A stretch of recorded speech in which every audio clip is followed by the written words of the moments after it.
The Australian Financial Review.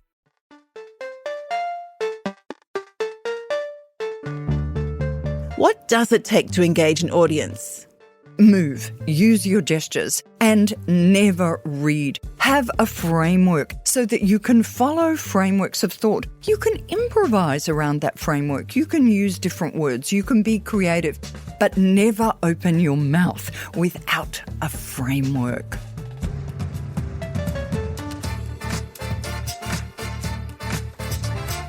Welcome to 15 Minutes with a Boss, a podcast about success, failure, and all the lessons learnt along the way. I'm your host, Sally Patton, and my guest today is communications expert Louise Mahler. Louise helps leaders gain confidence, presence, and influence in the way they communicate.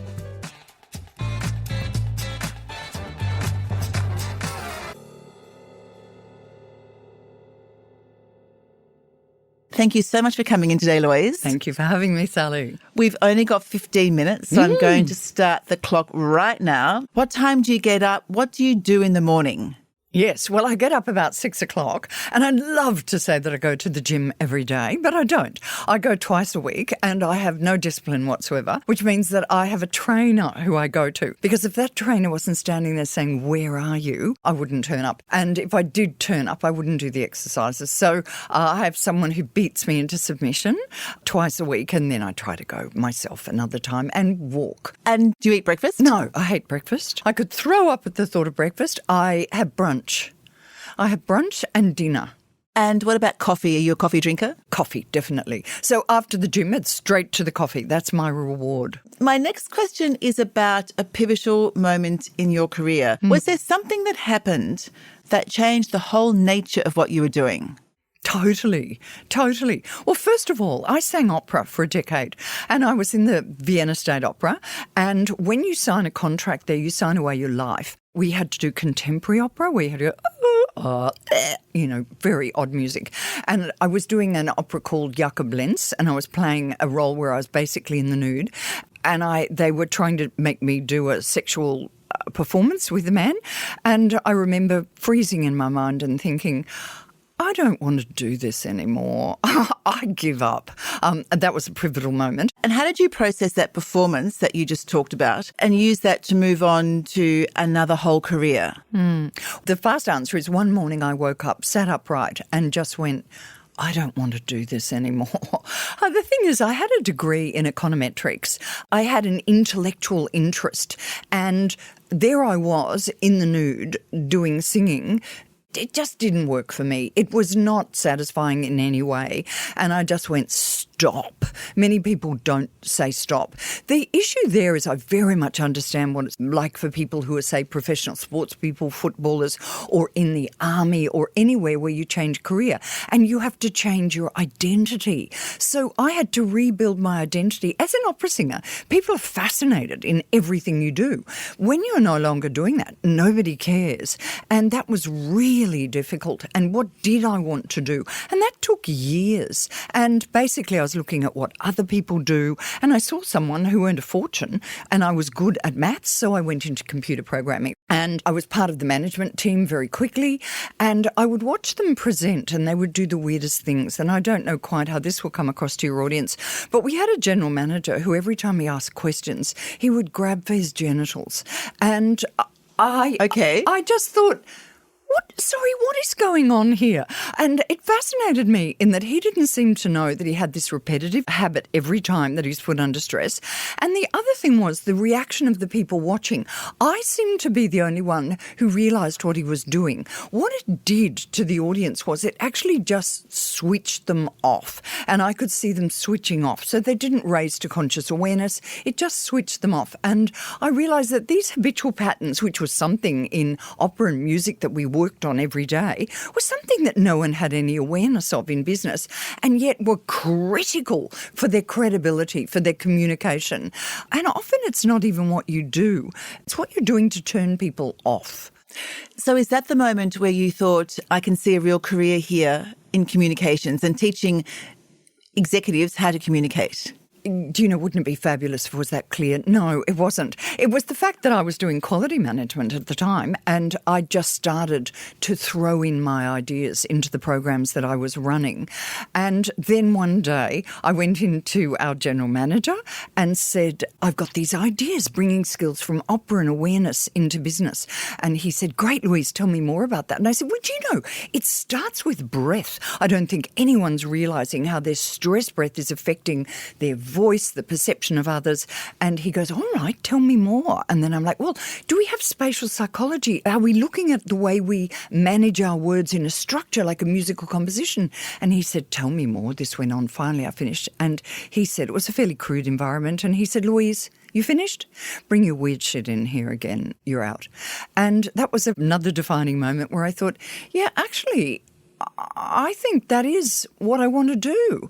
And several years later, I was coaching the global CEO of the organisation, and I thought, yeah, right, mate, who's got the weird shit now? Well, thank goodness you did have those two pivotal moments, because look where you are now. Yeah, I know. Look, it's not a career. At no stage was there ever, this is an obvious career. I made it up, driven by the passion to bring to people's awareness what they're doing and how it could be done better. Interesting. What is the best piece of career advice you've ever received?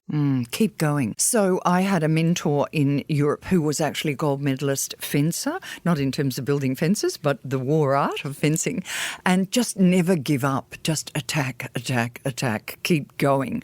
This woman actually fell over in the snow and broke her back. She said, I don't need a spine, I have muscles, which gives you an idea of her temperament. But just that driving force going forward. The other thing was, I also worked with Peter Ustinov many years ago, actor, a comedian and a raconteur. And he also produced opera, and I did an opera that he produced. And he was one of the funniest men people I've ever met in my life. And what was the advice? And the advice was basically, if it's not funny, it just won't work. He made everything funny for an impact, and I've very much taken that on. So do you use fun and humour in your job at the moment? Most definitely, and consciously, I have to say. And going back, one of the things was I developed these skills over decades. And then a few years ago, I went back and thought, what's this thing called gravitas? And I looked up all of what they did in ancient Rome with gravitas and the skills of rhetoric and found, oh my God, they knew it all thousands of years ago. There's nothing new on the planet. They knew it all. And people misunderstand gravitas. They think that it's seriousness. And actually, it's well documented that gravitas is an equal weighting of seriousness and humour. And in fact, Cicero, who was the head of the army and the consul of Rome, was actually known as one of the funniest men in antiquity. Funniest. Funny is critical. So why are fun and humour so critical in today's business? Changes the way the brain is working, changes the way that the brain loosens up. Even when it comes to laughter, what is the definition of laughter? Laughter is a bouncing diaphragm, and that's really what the core thing that we need is our diaphragm to be loose. Many people don't even know where it is. You know, it's underneath the lungs, and it's what moves when we breathe. And when we're stressed, the diaphragm jams. So if you can get people to laugh, the diaphragm actually loosens up, becomes flexible again, and we can all breathe and we can all speak and get the voice out and do whatever we need to do. It's just loosening up the body, loosening up the mind. Louise, stay where you are. We're going to take a short break, and when we come back, you pick the questions. I'll see you soon.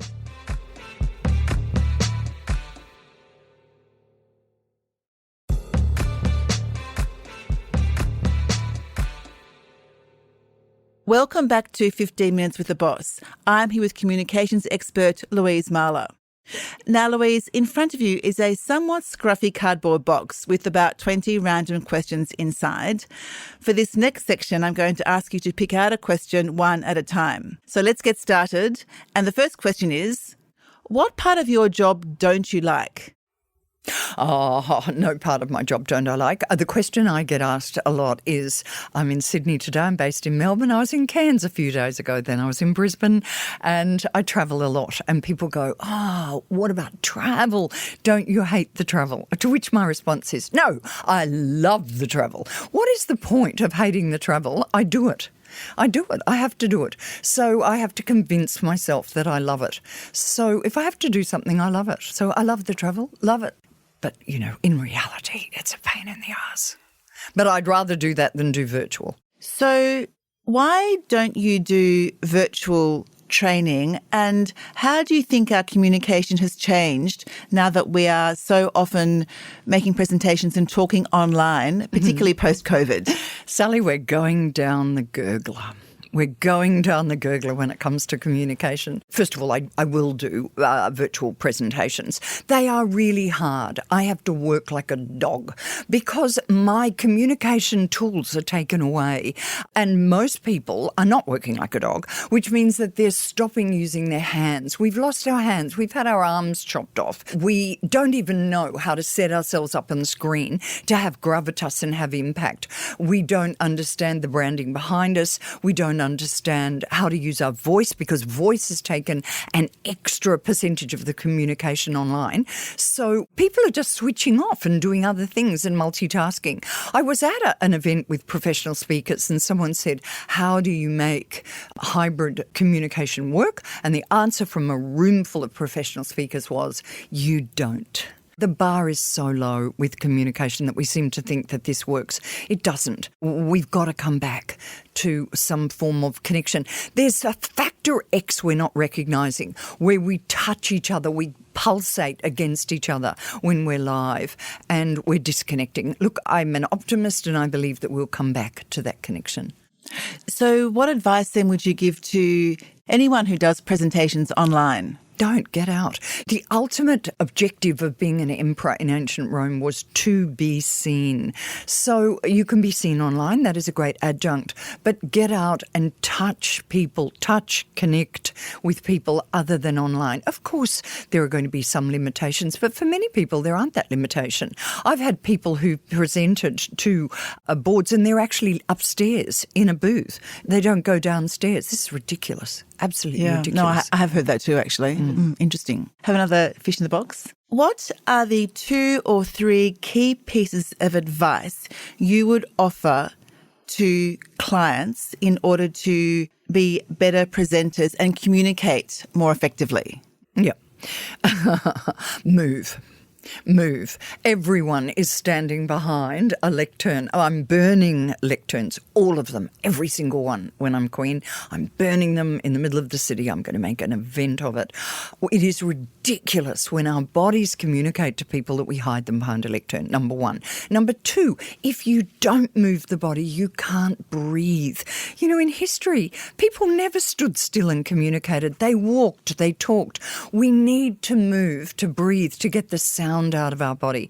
And so I guess the next one is breathe. Be aware of not holding your breath. Gestures help your breath flow. Gestures are a great communicator for other people. And gestures are a memory technique. So move. Use your gestures and never read. Have a framework. Have frameworks set in your mind so that you can follow frameworks of thought. You can improvise around that framework. You can use different words. You can be creative, but never open your mouth without a framework. So does that mean that you can use cards or not use cards to jog your memory? Or should you have all the preparation done beforehand so it just trips off the tongue?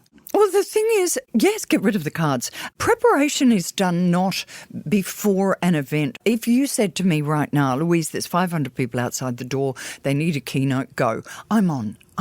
Because I don't need to prepare. My preparation is over a lifetime. I was just coaching a director on a board earlier and I was saying to them, you can practice this at the lights when you stop in your car. Practice. Practice happens in the everyday, and then you have frameworks that are set in your mind. Being an expert in your field is no guarantee that you have a framework to present. And there is a gravitas gap going from being an expert in your field to being a leader of of thought. And being a leader of thought is where we need the frameworks. Experts in the field, we don't get taught frameworks, and it's just ramble on with your field. For many people it is. Once you're in the leadership field, you've got to have frameworks, psychologically sound frameworks for giving a presentation, starting a meeting, answering a simple question, answering a difficult question, breaking bad news, asking forgiveness. They all have frameworks. Know them off by heart. Not words, just the framework, the process, the structure. So what does the framework say if you're delivering bad news to somebody? Great. Look, frameworks, I have researched this, obviously, and we take the framework from the medical profession. Well, I take the framework. And the medical profession, they've done a lot of research into how breaking bad news, it works across the board. So they use a framework called SPIKES. S is set up the situation. So I may say, Sally, is this a good time for you? P is get perception. Sally, what's been going on here lately? Tell me about it. I is to ask permission to share the information. So to say, Sally, I've had some feedback and I'd love to share that with you. Is that okay?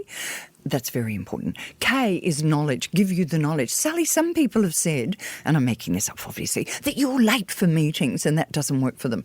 Then E is deal with the emotion. You'll say, oh no, I'm not, I had things to do, so I have to deal with that. And then S, so this is spikes, I'm up to S, is to do a strategy. Let's see how that goes over the next couple of weeks and see if you can come back. This is the medical framework, spikes, and it works in every situation. So do you have a similar framework for every situation? I imagine giving a speech is a very different framework. You bet. Absolutely. Who, time, topic, creative link, message, agenda. Body 1, body 2, body 3. Repeat the beginning backwards. I have a framework and they're in my mind, indelibly printed in my mind, and I follow them for everything. That means I'm ready at a moment's notice to stand up and do anything. I know exactly where I'm going. Excellent. I love that. And I've now got one last question, which we ask all our guests, and that is, if for some reason you weren't doing what you're doing now, what do you think you would be doing? Would you go back to opera singing? No. I'd be working on the unconscious mind. I think I'd do hypnotism, in fact. Hypnotism. And why hypnotism? It's talking to the unconscious mind, and our unconscious minds are out of control, and we've got to get them back into control. So I'd help people redefine what's happening with their thinking and their unconscious mind. And I assume that is things like helping to stop them do negative talk. Absolutely. Great. I love that. On that note, Louise, thank you so much. Our time is up. Thank you so much for allowing us to spend 15 minutes with the boss. It's been really fantastic. Thanks, fabulous. Thank you. And thank you to everyone for listening. If you like the podcast and you want to hear more, consider sharing the podcast or writing a review, as it helps us to reach more people. And follow us wherever you get your podcasts. At the Financial Review, we investigate the big stories about markets, business and power. For more, go to afr.com, and you can subscribe to the Financial Review, the daily habit of successful people, at afr.com/subscribe. This podcast was hosted by me, Sally Patton, produced and edited by Iona Rennie. Head of audio is Alex Gow, and our executive producer is Fiona Buffini. See you next week.